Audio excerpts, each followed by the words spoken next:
to introduce you to Julie and Ellie Bamback. They're two Batemans Bay locals, and on the 31st of December, their home at Summer Beach was coming under threat as a result of these fires that we know now have ravaged this region. So in the morning, they had to jump into their cars and flee to their motel, which is just down the road here from me, the Araluen Motor Lodge.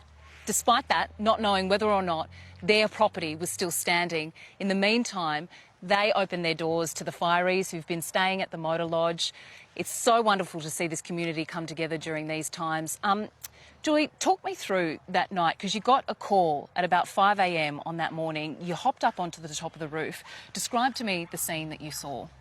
We got the automated message, and I woke my daughter up, and my husband is in Victoria, so we had to prepare our house. So I got up on the roof myself and filled the gutters, and Ellie was doing other prep in the garden, and I looked over and I could see coming from Tauranga Estate, which is next to ours, I could see the smoke and the glow coming, billowing, and then I heard the noise of the fire approaching, and I knew, you know, I've heard in the past that people have explained how the fires make that sound, and I knew like a roar. It's like a roar, yes. And so we jumped in our cars. They were already facing down the driveway, so we just jumped in the cars and drove here to the motel. And by that time, the reserve across the road, Corrigan's Reserve, was filled with people like this. This is the actual evacuation centre. It's about half a kilometre from our motel. And there was caravans, cars, there were people in tents. There Dogs, cats? Oh, yes. Everyone was dogs, and it was a very hot day. It turned out by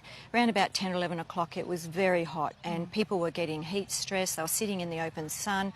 I went over and approached people and asked them to come back to our motel. We have a conference centre, which at that stage we had electricity, so we had air conditioning, and I allowed them to bring some of their dogs, because some of these dogs were really distressed, and we had toilets there. We gave them cups of tea, cups of coffee, and then the power went off, and of course everybody was in the same boat. But around about 12 in midday, the whole area just went, I can't even explain what it looked like. It was just this thick, smoky fog that turned everything deep orange, brown, and Apocalyptic, I think, is the right word for it. It was, and everybody just couldn't believe it. But all those people across the road and here were breathing and sitting in this disgusting smell, and it burnt my eyes. We were inside. Even inside, it was unbearable. Yeah. My eyes were burning. I had a headache, and we were inside. So the thousands of people on the foreshore